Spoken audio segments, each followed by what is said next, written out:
Hello दोस्तों, welcome back to Youth Education. आज हम पढ़ेंगे मध्य प्रदेश पटवारी के प्रीवियस पेपर 15 दिसंबर 2017 की सेकंड शिफ्ट में आए हुए हिंदी के प्रश्नों को। तो चलिए वीडियो स्टार्ट करते हैं। पहला प्रश्न है, ट वर्ण का उच्चारण किया जाता है। तो देखिए दोस्तों, ट वर्ण का उच्चारण जो किया जाता है वो किया जाता है तालव्य से। ऑप्शन नंबर तीसरा अपना सही हो जाएगा। बात करें मूर्धन्य की, तो मूर्धन्य में ट वर्ग को शामिल किया जाता है, जिसमें कि ट, ठ, ड, ढ और ण, इन पांचों वर्णों को शामिल किया जाता है। इसके अलावा दो वर्ण और होते हैं, षटकोण और ऋषि। ये दोनों ही वर्ण मूर्धन्य में आते हैं। बात करें वर्तस्य की, तो वर्तस्य में दो वर्ण र और ल को शामिल किया गया है। बात करें तालव्य, तो तालव्य में च वर्ग यानी कि च, छ, ज, झ और ण।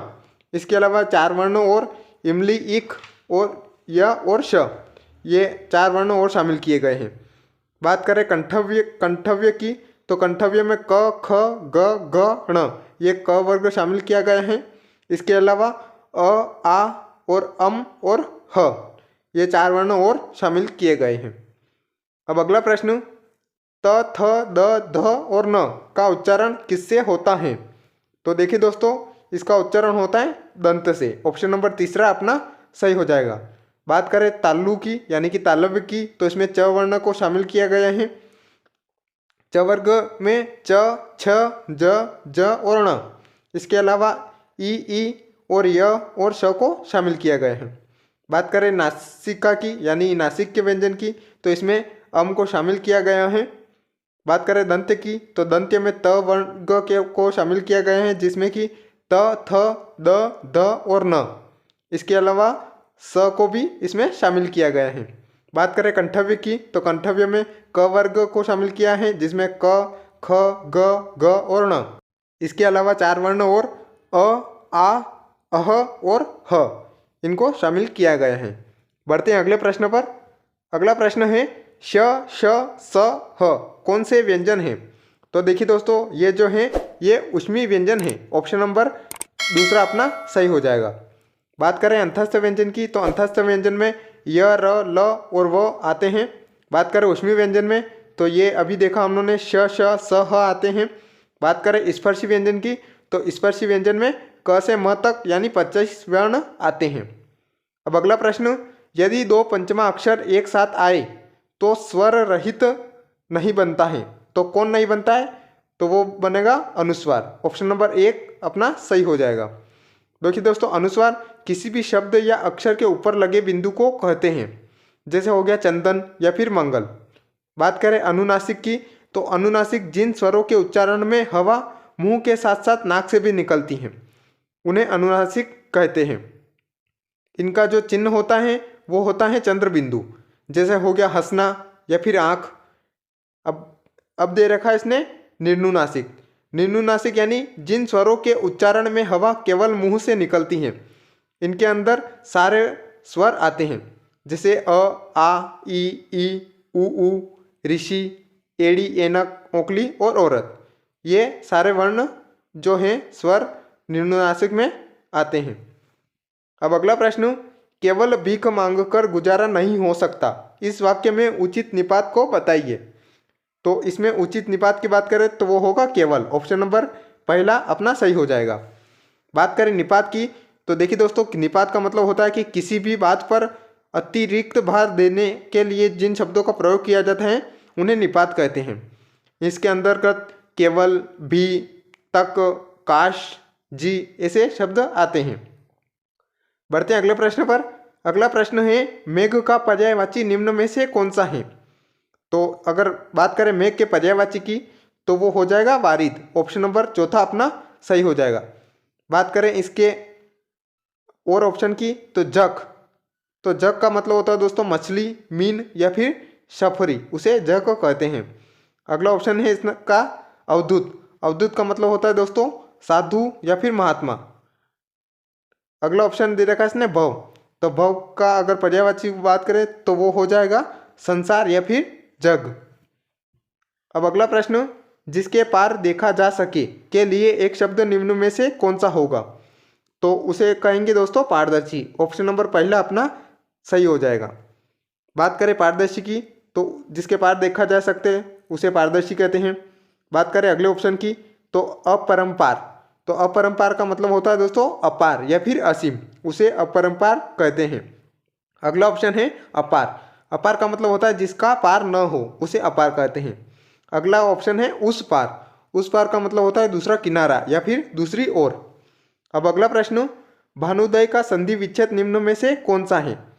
तो देखिए दोस्तों, भानुदय का अगर संधि विच्छेद करेंगे तो वो बनेगा भानु प्लस उदय, ऑप्शन नंबर पहला अपना सही हो जाएगा। इसमें अगर देखें दोस्तों तो दीर्घ स्वर संधि आएगी और एक दीर्घ स्वर संधि का नियम होता है दोस्तों कि उ और उ मिलकर बड़ा उ बनते हैं। तो ऑप्शन नंबर ए देखेंगे तो इसमें छोटा उ और छोटा उ मिलकर बड़ा उ बना है, जो कि भानुदय शब्द बना है। बढ़ते हैं अगले प्रश्न पर। अगला प्रश्न है निर्जल संधि विच्छेद निम्न में से कौन सा होगा? तो निर्जल का संधि विच्छेद करेंगे तो वो बनेगा नी प्लस जल, ऑप्शन नंबर ए यानी कि पहला अपना सही हो जाएगा। बात करें इसमें संधि की तो इसमें विसर्ग संधि आपको देखने को मिलेगी दोस्तों। विसर्ग संधि का एक नियम होता है कि विसर्ग से पहले कोई स्वर हो और उसके बाद अगर ज आ जाए तो विसर्ग जो रहता है वो आधे र में परिवर्तित हो जाता है। अब अगला प्रश्न, भोगी का विलोम शब्द निम्न में से कौन सा होगा? तो देखिए दोस्तों, भोगी का विलोम की बात करें तो वो बनेगा योगी, ऑप्शन नंबर दूसरा अपना सही हो जाएगा। बात करें योगी की तो योगी का मतलब होता है दोस्तों योग साधना करने वाला। बात करें भोगी की तो भोगी का मतलब होता है दोस्तों कि संसारी सुख को भोगने वाला, उसे भोगी कहते हैं। और ऑप्शन दे रखा इसने संयोगी, योग और जोग, ये तीनों ही असंगत है और गलत है। अब अगला प्रश्न, अक प्रत्यय से बना शब्द निम्न में से कौन सा है? तो देखिए दोस्तों, अक प्रत्यय से बना शब्द जो है वो है गायक, ऑप्शन नंबर दूसरा अपना सही हो जाएगा। अगर इसको तोड़ेंगे तो वो बनेगा गे प्लस अक, इसमें अक प्रत्यय देखने को मिल जाएगा। बात करें प्रत्यय की तो वे शब्दांश जो शब्द के बाद में लगते हैं और उनके अर्थ में परिवर्तन ला देते हैं उन्हें प्रत्यय कहते हैं। अगर बात करें प्रत्यय की तो प्रत्यय दो प्रकार के होते हैं, कृत प्रत्यय और तद्धित प्रत्यय। बढ़ते हैं अगले प्रश्न पर। अगला प्रश्न है यथाशक्ति में कौन सा समास है? तो देखिए दोस्तों, यथाशक्ति में जो बनेगा समास वो बनेगा अवयवी भाव समास, ऑप्शन नंबर दूसरा अपना सही हो जाएगा। अवयवी भाव समास की बात करें तो जिस समास का पहला पद प्रधान हो यानी कि इसके अलावा प्रथम पद उपसर्ग हो उसे अवयवी भाव समास कहते हैं। तो यहाँ देखिए दोस्तों, यथाशक्ति में यथा जो है वो उपसर्ग है तो ये अपना अवयवी भाव में चला जाएगा। अगर इसका समास विग्रह करेंगे तो वो बनेगा शक्ति के अनुसार। अब अगले ऑप्शन की बात करें तो पहला ऑप्शन दे रखा इसने द्विगु समास। द्विगु समास यानी कि पहला पद संख्यावाची विशेषण हो तो उसे द्विगु समास कहते हैं। जैसे हो गया चौराहा, चार राहों का समूह।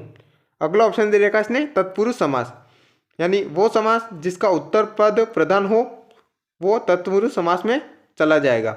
अगर इनकी कारक चिन्ह होते हैं उनकी बात करें तो वो बनते हैं से, के द्वारा, में, पर, काकी के, ये कुछ कारक चिन्ह होते हैं जिससे कि पता चलता है कि ये तत्पुरुष समास का उदाहरण है। जैसे हो गया प्रजापति, प्रजा का पति। अगला ऑप्शन दे रखा इसने बहुव्रीहि समास। बहुव्रीहि समास में देखिए दोस्तों, न तो पहला पद प्रधान होता है और न ही दूसरा पद प्रधान होता है, बल्कि दोनों पद मिलकर तीसरे पद की ओर संकेत करते हैं।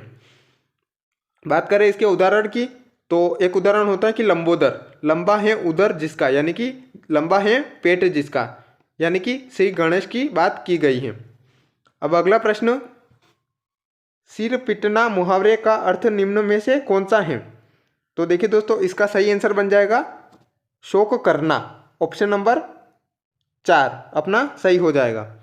बात करें मुहावरे की तो वे वाक्यांश जो अपने सामान्य अर्थ को छोड़कर विशेष अर्थ में परिवर्तित हो जाते हैं उन्हें मुहावरे कहते हैं। अब अगला प्रश्न, वरिष्ठ का शुद्ध रूप निम्न में से कौन सा होगा? तो देखिए दोस्तों, वरिष्ठ शब्द दे रखा इसने अशुद्ध शब्द। अगर इसके शुद्ध रूप की बात करें तो वो बनेगा वरिष्ठ, ऑप्शन नंबर तीसरा अपना सही हो जाएगा। बात करें इसके मतलब की तो वरिष्ठ का मतलब होता है दोस्तों श्रेष्ठ। अब अगला प्रश्न, सामने टिकते नहीं वनराज पर्वत डोलते हैं, लौटता है कुंडली मारे समय का व्याल, मेरी बाह में मारुत गरुड़ गजराज का बल है। इन पंक्तियों में निम्न में से कौन सा रस है? तो देखिए दोस्तों, इनमें जो रस रहेगा वो रहेगा वीर रस। ऑप्शन नंबर तीसरा अपना सही हो जाएगा। बात करें वीर रस की तो इसका स्थायी भाव होता है उत्साह। अब यहाँ पे देखिए दोस्तों, वीर रस का जब कविता पढ़ेंगे तो उसमें वीरता का भाव आपको देखने को मिलेगा। यहाँ कविता पढ़ते हैं कि सामने टिकते नहीं वनराज, यानी कि सामने शेर भी नहीं टिकते हैं, पर्वत डोलते हैं, लौटता है कुंडली मारे समय का व्याल। व्याल का अर्थ होता है दोस्तों सर्प, तो कुंडली मारे सर्प भी व्याल डोलता है। मेरी बाह में मारुत, यानी कि हवा से भी ज़्यादा बल है, गरुड़ से भी ज़्यादा जो पक्षी होता है उससे भी ज़्यादा बल है, और गजराज यानी कि हाथी की बात करिए, उन तीनों से ही ज़्यादा बल है। तो यहाँ पर वीरता का भाव दिखाई दे रहा है, तो ऑप्शन नंबर सी अपना सही हो जाएगा, वीर रस में ये चला जाएगा। अगला प्रश्न, पीपर पात सरिस मन डोला में कौन सा अलंकार है? तो इसमें जो है वो उपमा अलंकार है। ऑप्शन नंबर दूसरा अपना सही हो जाएगा। बात करें उपमा अलंकार की तो जहाँ किसी वस्तु या प्राणी की तुलना उसके रूप गुण में समानता के कारण किसी दूसरी प्रसिद्ध वस्तु या फिर प्राणी से की जाए, वहाँ पर उपमा अलंकार होता है। अब यहाँ पर देखिए दोस्तों, पीपर पात सरिस मन डोला, इसमें पीपर पात की तुलना पीपल के पत्तों से की गई है, यानी कि पीपल के पत्तों की तरह मन डोल रहा है। अब अगला प्रश्न, तद्धित प्रत्यय वाली पंक्ति का चयन कीजिए। तो देखिए दोस्तों, इससे पिछले वाले प्रश्नों में हमने चर्चा की थी कि प्रत्यय दो प्रकार के होते हैं, तद्धित प्रत्यय तथा कृत प्रत्यय। बात करें तद्धित प्रत्यय की तो तद्धित प्रत्यय में जो होता है वे प्रत्यय जो कि धातु यानी कि क्रिया को छोड़कर अन्य शब्दों जैसे संज्ञा, सर्वनाम और विशेषण में जुड़ते हैं, तद्धित प्रत्यय कहलाते हैं। तो यहाँ पर देखिए दोस्तों, ऑप्शन नंबर पहले को देखिए, इसमें मेरा, चचेरा, सुनार और मालिन शब्द दिए गए हैं। बात करें मेरा शब्द की तो ये विशेषण शब्द हैं, और चचेरा, सुनार और मालिन ये तीनों ही संज्ञा शब्द हैं। तो इसमें आपको कहीं भी क्रिया शब्द नहीं दिख रहा है, तो ये चारों ही अपने तद्धित प्रत्यय में चले जाएंगे। तो ऑप्शन नंबर पहला अपना सही हो जाएगा। अगर ऑप्शन नंबर दूसरा देखिए तो उसमें आपको चढ़ाई देखने को मिलेगा, जो कि एक क्रिया वाला शब्द है। बात करें अगले ऑप्शन की तो इसमें डूबता दिख रहा है, ये भी एक क्रिया वाला शब्द है। और अगला ऑप्शन दे रखा है इसने चौथा, जिसमें कि चलन आपको क्रिया वाला शब्द मिल जाएगा। ये चारों ही अपने कृत प्रत्यय में चले जाएंगे। अब अगला प्रश्न, विकल्प में दी गई पंक्ति में से यमक अलंकार के उदाहरण को चिन्हित करिए। तो देखिए दोस्तों, इसका सही आंसर बन जाएगा ऑप्शन नंबर पहला, तेरी बरछी ने बर छीने हैं खलन के। बात करते हैं यमक अलंकार की, तो यमक का मतलब होता है दोस्तों की आवृत्ति। जब एक शब्द दो या फिर दो से अधिक बार आए और उनका अर्थ हर बार अलग अलग निकलता है, वहाँ पर यमक अलंकार होता है। तो यहाँ पर देखिए दोस्तों, तेरी बरछी यानी कि बरछी का मतलब है हथियार, और ने बर छीने का मतलब है योद्धा से। तो तेरी बरछी यानी कि हथियार ने कई योद्धा छीने हैं, यहाँ पर दोनों ही अलग अलग अर्थ निकल रहे हैं। तो ऑप्शन नंबर पहला अपना सही हो जाएगा। अगला प्रश्न, अपकार उपकार परस्पर हैं। तो देखिए दोस्तों, वे हैं विपरीतार्थी। ऑप्शन नंबर दूसरा अपना सही हो जाएगा। वे शब्द जो विपरीत अर्थ का बोध कराते हैं विपरीतार्थी शब्द कहलाते हैं। विपरीतार्थी शब्द को विलोम शब्द भी कहते हैं। तो यहाँ देखिए दोस्तों, अपकार का उल्टा जो होगा वो उपकार होगा, और उपकार का उल्टा होगा अपकार। ये दोनों ही परस्पर विलोम शब्द हैं। ऑप्शन नंबर दूसरा अपना सही हो जाएगा। बात करें समानार्थी की, तो समानार्थी में समान अर्थ का बोध कराते हैं। इसके अंतर्गत पर्यायवाची शब्द आते हैं, जैसे हो गया पानी का पर्यायवाची बनेगा जल और नीर। अगला ऑप्शन है अनेकार्थी। अनेकार्थी में अनेक शब्द का अर्थ बोध कराते हैं, जैसे हो गया कनक। कनक के दो अर्थ निकलते हैं, धतुरा और सोना। अगला ऑप्शन देखा इसने पर्यायवाची, तो अभी हमने देखा पर्यायवाची को समानार्थी भी कहते हैं। अब अगला प्रश्न, प्रकाश में प्रयुक्त उपसर्ग बताइए। तो देखिए दोस्तों, प्रकाश में अगर उपसर्ग की बात करें तो वो बनेगा प्र। ऑप्शन नंबर तीसरा अपना सही हो जाएगा। बात करें उपसर्ग की, तो वे शब्दांश जो शब्द के पहले लगकर उनके अर्थ में परिवर्तन ला देते हैं उन्हें उपसर्ग कहते हैं। इनका अपना कोई भी अर्थ नहीं होता है, ये केवल शब्द के पहले लगते हैं। तो ठीक है दोस्तों, आज का वीडियो यहीं पर समाप्त होता है। मिलते हैं बहुत ही जल्द अगले वीडियो में। अगर वीडियो अच्छी लगे तो लाइक करें, कमेंट्स करें और अपने फ्रेंड्स के साथ शेयर भी करें। तब तक के लिए जय हिंद, जय भारत।